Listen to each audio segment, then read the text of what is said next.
అందరికీ నమస్కారాలండి. నేనేదో గొప్ప తత్వశాస్త్రం కాను, కానీ అన్ని జీవజాతుల విషయం ఏమో కానీ ఒక మానవ జాతిలో మాత్రం 365 శక్తులు. ఇవి వీటికి రూపం లేని కనిపించబోని శక్తులుగా ప్రతి మనిషిలోనూ ఒక స్థానం ఏర్పరచుకొని అందున కాపురం ఉంటాయి. ఉదాహరణకు భయము, భక్తి, ఆశ, నిరాశ, ప్రేమ, పగ, ఇలా 360 శక్తులు కూడాను ప్రతి మనిషి మనసులో ఉంటాయి. ఈ మాట నేను ఒక్కడినే చెప్పడం లేదు సుమా, చాలా మంది చెప్పారు.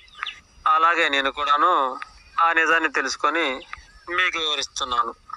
అయితే ఇక వాటి యొక్క కర్తవ్య ప్రయోగాలు ఎలా ఉంటాయంటే ఆ విధానమే ఇప్పుడు మీకు వివరిస్తాను. ముందుగా భక్తి అనే శక్తిని తీసుకుందాము. ఆ భక్తికి భౌతికమైన విగ్రహం ఒకటి కావాలి.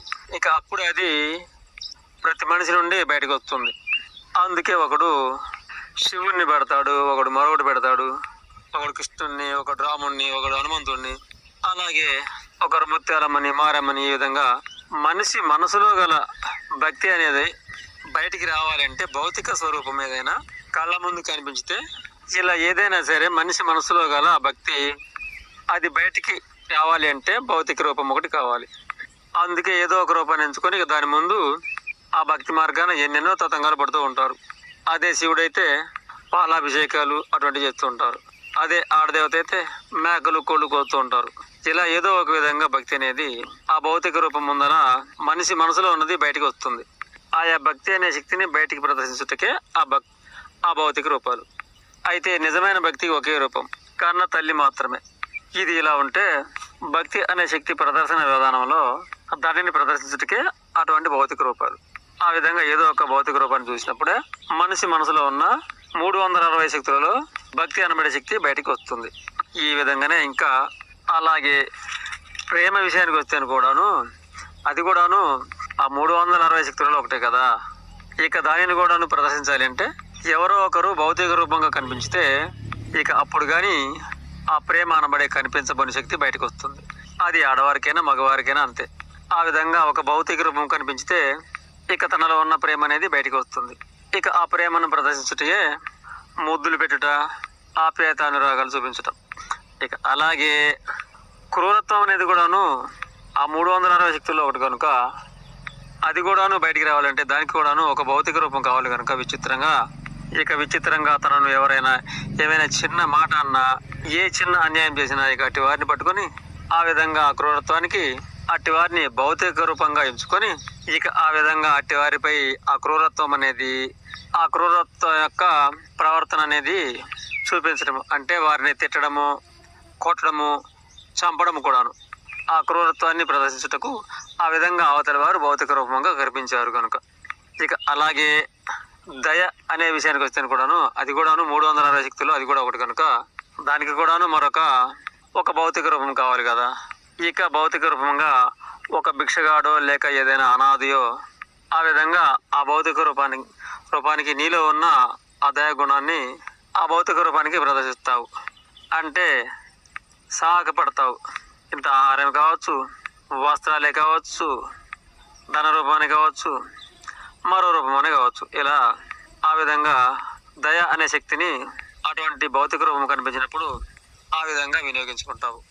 ఇక విచిత్రంగా అబద్ధాలు, మోసాలు, వీటికి కూడాను నీలో 360 శక్తులలో అది కూడా ఉంటుంది కనుక ఇక ఎవరైనా తప్పిదము చేసినప్పుడు ఇక ఆ భౌతిక రూపం వారిని పట్టుకొని ఇక మనలో ఉన్న బూటక శక్తి బయటకు వచ్చి ఇక వారిపైన అబద్ధాలు, హేళనలు, అవతలవాడు మంచివాడైనా సరే నీలో ఉన్న ఆ బూటక ప్రదర్శించాలి కనుక ఆ విధంగా వాడికి వీడికి చెప్తూ హేళన చేస్తూ ఆ విధమైన బూటకాన్ని ఆ భౌతిక రూపంలో చూసుకుంటావు, దానిపైన ప్రదర్శిస్తావు. అలాగే ఇంకను మనలో గల శోకానికి కూడాను ఒక భౌతిక రూపం కావాలి. అప్పుడే ఆ శోకం అనేది బయటికి వస్తుంది. అంటే ఎవరైనా వృద్ధులు అనారోగ్యం పాలు కావడము, లేక ఆయువు సంపూర్ణం చేసుకోవడము, అదే తాతలు కానీ, అమ్మమ్మలు కానీ, పెద్దలు కానీ, పెద్దమ్మలు కానీ, ఈ విధంగా ఎవరైనా సరే ఆ విధంగా వారు కాలం దళరిపోయాక అదే భౌతిక రూపంగా ఎంచుకొని నీవు నీలో గల అశోకాన్నంతా కూడాను ఆ శోక శక్తిని అప్పుడు ప్రదర్శిస్తావు. ఆ విధంగా అశోకమంతా కూడాను బయటికి ప్రదర్శిస్తావు. ఇక అలాగే నవ్వు అనేది కూడాను ఈ 360 శక్తులలో అది కూడా ఉంటుంది కనుక దానికి కూడాను బయట ఒక భౌతిక స్వరూపం కనిపించితే, అంటే ఎవరైనా వేషధారణ తేడా వేసుకుని వచ్చినా, ఎవరైనా విచిత్ర రూపం ధరించి కనిపించినా, నత్తిగా మాట్లాడుతున్నా, ఇలా ఏదో ఒక ప్రత్యేక రూపం కనిపించినప్పుడు ఆ విధమైన వేషధారణ కోసం ఇక తనలో ఉన్న హాస్యం అనబడే నవ్వు ఆ భౌతిక రూపం వైపుకు వస్తుంది. ఇక అటువంటి నవ్వు అనేది బయటికి రావడం కోసం ఆ విధమైన భౌతిక రూపాన్ని ఎంచుకొని అలా నవ్వు అనేది బయటికి వచ్చి తన యొక్క పటాస్తాపం అనేది ప్రవర్తిస్తుంది. ఈ విధంగా మానవులలో గల 360 శక్తులకు కూడాను బయట భౌతిక శక్తులు కనిపించినప్పుడే ఆ విచిత్ర విధాత అలా భౌతిక శక్తులు ఏదో ఒక సందర్భాన మనిషికి అందించినప్పుడే ఇక అట్టి వారికి ఆయా 360 శక్తులలో ఏ భౌతిక రూపం కనిపించినా ఆ యొక్క శక్తి అనేది బయటకు వచ్చి దాని యొక్క ప్రభావాన్ని బయట చూపిస్తుంది. అలా ఏ శక్తి అయినా సరే ముందుగా మనలోనే ఉంది కనుక అది అలా భౌతిక స్వరూపం కనిపించినప్పుడే అది బయటకు వచ్చి దాని యొక్క కర్మను చేస్తూ ఉంటుంది. అంతే తప్ప ముందుగా భౌతిక రూపం కనిపిస్తే తర్వాత వీడు దండం పెట్టుడు, తర్వాత వీడు నవ్వుడు, తర్వాత వీడు కొట్టడు. అంతకుముందే ఆయా మనుషులలో ప్రతి మనిషిలోనూ కూడా కనిపించిన శక్తులలాగా ఈ 360 శక్తులు ఉన్నప్పుడే ఆయా శక్తికి సరిపోను భౌతిక అవతారం కనిపించినప్పుడే ఇక అప్పుడు తనలో ఉన్న ఆయా శక్తి దేనికి సంబంధించిన శక్తి అప్పుడు బయటకు వచ్చి దాని యొక్క ప్రభావం అనేది ఆచరిస్తూ ఉంటుంది. ఈ ధర్మం అర్థం కావడం అంటే అంత సులువేమీ కాదు. మరోసారి వివరిస్తాను. ఒక ప్రేమికుడు కనిపించే మనపై ముద్దులు పెట్టము.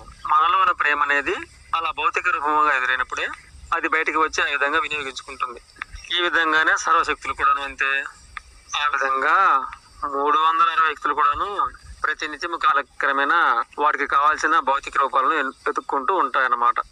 అవి ఎదురైనప్పుడు ఇక ఆ శక్తులు బయటకు వచ్చి వాటితో కార్యకలాపాలు నడిపిస్తూ ఉంటాయి. ఇది విచిత్ర విషయము, అంతా విచిత్రమైన కనుక ఇక ఉంటాను.